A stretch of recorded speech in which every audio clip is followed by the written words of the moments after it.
কালারটা আপনাদের একটু দেখাই। মাশাআল্লাহ, এত সুন্দর কালার, মিষ্টির তুলনা হয় না। আসসালামু আলাইকুম রহমতুল্লাহ। আমি প্রায় 7-8 দিন পর আর কি বাগানে আসছি। মানে আমি কিছুদিন যাবত বাসায় ছিলাম না, যার কারণে বাগানে আসা হয়নি। তো এর ভিতরে কিন্তু এই 7-8 দিন আমি আমও খাইনি। মানে আমি আম শুধুমাত্র বাগানে আসলেই খাই, আমি বাসায় কিন্তু আম খাই না।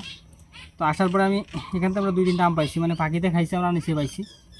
আর এর মিষ্টির কথা যদি আমি বলি তাহলে হয়তো আপনারা বিশ্বাস করবেন না যে আমি ভুল বলতেছি।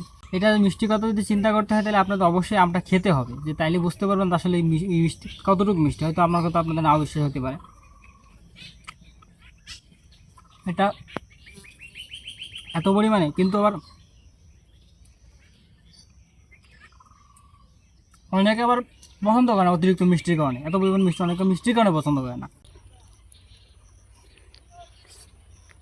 লাগবে মিষ্টি, খুব মিষ্টি। বিসমিল্লাহ। গরমের মধ্যে মিষ্টি আম খাইতে ভালো লাগছে নাকি? খুব ভালো।